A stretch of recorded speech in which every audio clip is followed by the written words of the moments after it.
Gracias por continuar con nosotros. Monseñor Cámara tenía una frase muy especial que decía: si le doy de comer a un pobre, me dicen santo, pero si explico de dónde viene esa pobreza, me tildan de comunista. Y a raíz de lo que usted decía del golpe de Estado, actores antagónicos que provocaron ese golpe de Estado provocaron una dictadura de 20 años que termina más o menos en 1985, y en ese contexto el obispo de todos, como le llamaban a Monseñor Cámara, también sufre una persecución pública, al grado de que hasta atentado sufrió, y los derechistas le tildaban de comunista. Sin embargo, la doctrina del obispo consistía en un clásico sistema de reformismo social, pluralismo demócrata y redistribución social de la riqueza, que de alguna manera esto está en el entorno de la doctrina social de la Iglesia. ¿Qué podría explicarnos Freddy al respecto? Bien, dentro de esto, en esos señalamientos que uno va recibiendo a lo largo de su vida o de la carrera profesional que uno pueda tener, la tuvo también Monseñor. Si nosotros miramos la biografía de Monseñor Helder, él nace precisamente siendo sacerdote del partido fascista brasileiro. Se percata de que los extremismos son malos y dice que tanto el capitalismo como el socialismo iba a conducir a Brasil realmente a un enfrentamiento, y casi se logra en ese sentido. Pero yo creo que dentro de este aspecto fuertísimo podríamos ver de que él, a pesar de que en esos 20 años la masonería en Brasil estaba realmente empoderada del Estado, él también tenía cierta miopía para poder ver algunos aspectos, y es cuando él se percata en 1959, cuando un obispo, no estoy muy seguro si es de Lucerna o de Múnich, le dice que si él tenía la capacidad de hacer lo que había hecho en el Concilio Vaticano II, de hacer una organización tan fuerte por años, que también él podía tener la capacidad de realmente de guiar a su rebaño en el Brasil.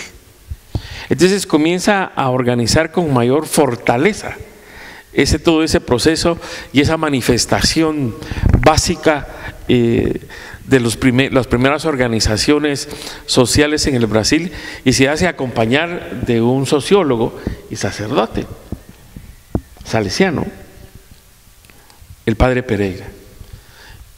Me cabe a la memoria en la forma en que fue asesinado el padre Pereira, un mártir, ¿verdad? Por alguna razón, la masonería a él no lo podían tocar, ¿no? Entonces, pero sí le tocaban realmente su propio entorno, ¿verdad? Y lógicamente supo conducir con la teología de la liberación y con el apoyo de dos sacerdotes jóvenes de ese entonces, con los hermanos Boff, jesuitas, tengo entendido. En ese sentido podríamos ver que nosotros podríamos ver que la teología de la liberación frente a nuestras propias realidades en Latinoamérica y actualmente en Guatemala es vigente, ¿verdad? Pero tenemos que entender, veniendo a la pregunta y terminando la misma, es de que también la iglesia nuestra es jerárquica desde el punto de vista político, ¿verdad? Pero no podemos seguir callados frente a una realidad que se da. Y un pequeño ejemplo para no extenderme. El departamento de Alta Verapaz tiene más o menos como unos 105 millones de quetzales de presupuesto en el marco de consejos de desarrollo. Y nosotros oímos en nuestra ciudad y en todo el departamento que Raimundo y todo el mundo se pelea por esos fondos. Pero nos vamos a percatar que el 25% de esos fondos van a la corrupción. Y Brasil en ese entonces, y el padre Helder Cámara, luchaba para que la corrupción en su país no fuera a ser una implosión y el país se fuera a hundir en su propia masacre. En la coyuntura de represión de nuestros pueblos y su incipiente democracia, esa postura que tenía Monseñor Cámara es una posición radicalmente provocadora. a la luz del Evangelio, José Luis, ¿es una postura correcta? El cristianismo incomoda a muchas gentes. Lamentablemente la política económica y la economía política trae como consecuencia de que el Evangelio les moleste. Y así va a suceder desde los tiempos de Cristo hasta los tiempos futuros. Sin embargo, Jorge, atendiendo a su pregunta, la doctrina en esos tres aspectos puntuales de Monseñor Helder Cámara, su doctrina tiene su centralidad en el Evangelio, en la doctrina social de la Iglesia y en el magisterio de la Iglesia. Y tiene como punto de partida el reconocimiento de la dignidad de toda persona humana. Dignidad que proviene por la misma condición de hijos e hijas de Dios, hechos a su imagen y a su semejanza. De esa unidad, de esa igualdad y de esa dignidad deriva el principio del bien común, cuya construcción es tarea de todas las personas y del Estado mismo. Un segundo principio que está ligado indisolublemente al bien común es el destino universal de todos los bienes. Recordémonos de que desde el antiquísimo libro del Génesis podemos ver nosotros que Dios nos ha dado a nosotros la tierra para que la explotemos, para que vivamos de ella y para que el género humano se sustente a todos sus habitantes, sin excluir a nadie, pero ni a privilegiar tampoco a ninguno. Esa es pues la raíz primera del destino universal de los bienes de la tierra. Y la tierra, por su misma fecundidad y por su misma capacidad de satisfacer las necesidades inherentes del ser humano, es considerada el primer don que Dios nos da para el sustento de la vida humana. Este principio universal de los bienes afirma, por una parte, entonces, el pleno señorío de Dios sobre toda realidad, y por otra, a que los bienes de la creación sean destinados al desarrollo del ser humano, sean destinados al desarrollo de toda la humanidad entera. Es un principio que no se opone al derecho de propiedad, sino que por el contrario indica la necesidad de reglamentarlo. Entonces la propiedad privada se convierte en un medio, no en un fin. Y lastimosamente eso es lo que muchos pseudoempresarios, muchos pseudogerentes, muchos acaudalados, es lo que no entienden en este tiempo presente. Por ejemplo, el Evangelio, Jorge, Freddy, el Evangelio no nos manda a deshacernos de los bienes que Dios nos ha procurado también como un don.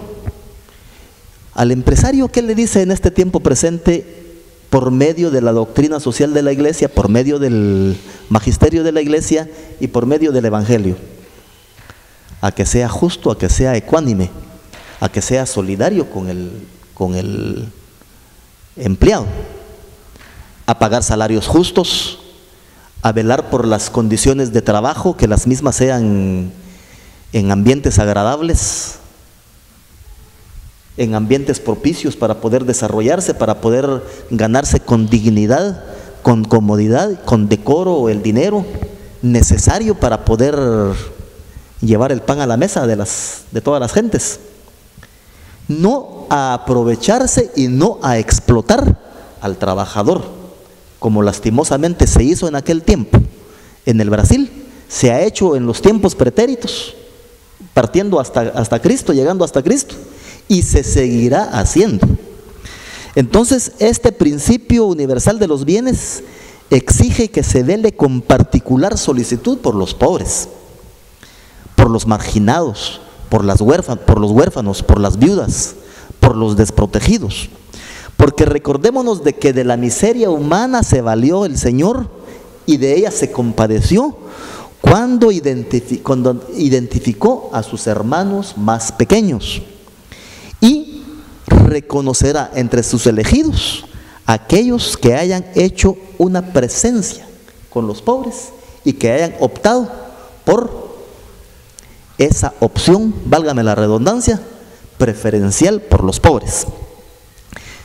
Respondiendo concretamente a su pregunta, Jorge, la doctrina del obispo podríamos decir entonces que tenía como finalidad y centralidad poner al hombre por encima del capital, poner al hombre por encima del trabajo, poner al hombre por encima de todas las realidades temporales, a hacer una opción preferencial por el pobre, por el huérfano, por la viuda, por el desposeído, a mantener la dignidad en el trabajo, evitando una infrarremuneración, evitando la falta de solidaridad, evitando la falta de respeto, la explotación, el pauperismo, evitar la desigualdad social que en su tiempo alcanzó niveles escandalosos, a hacer sostenible y sustentable el desarrollo, a evitar la violencia delictual, familiar, social, a construir un futuro con sentido de colaboración y fraternidad. Y como decía usted hace un momento en su preámbulo introductor, cuando él regalaba un pan, le decían que era un santo, pero cuando preguntaba por qué la gente era pobre, entonces lo tildaban de comunista. Por procurar todo ese bien común, Monseñor es tildado como el obispo rojo, es tildado de comunista, es tildado como un delincuente subversivo.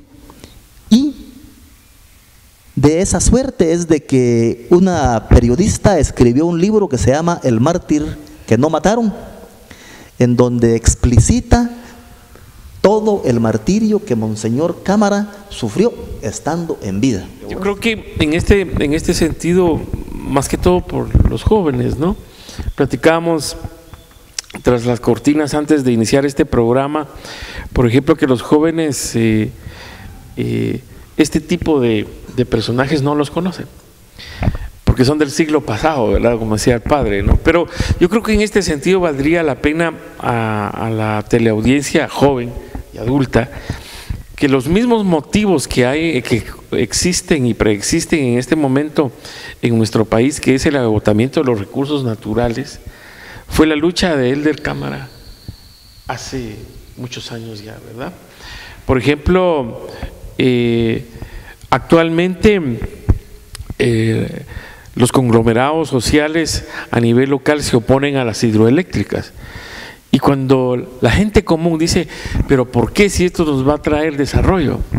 Pero si miramos en el fondo, los recursos naturales son municipales y del Estado. Y no quieren pagar un céntimo por aprovechamiento de esos recursos naturales y el impacto que le va a dar a la fauna y a la flora.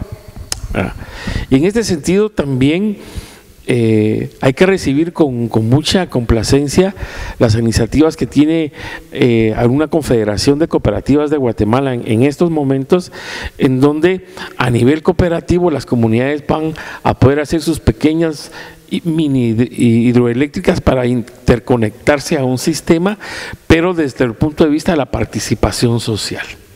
Yo creo que aquí la gran lección que nos deja Monseñor Cámara es básicamente que debemos de aprovechar los recursos hídricos de un país y los recursos de su suelo de un país con responsabilidad social, ambiental, financiera y económica.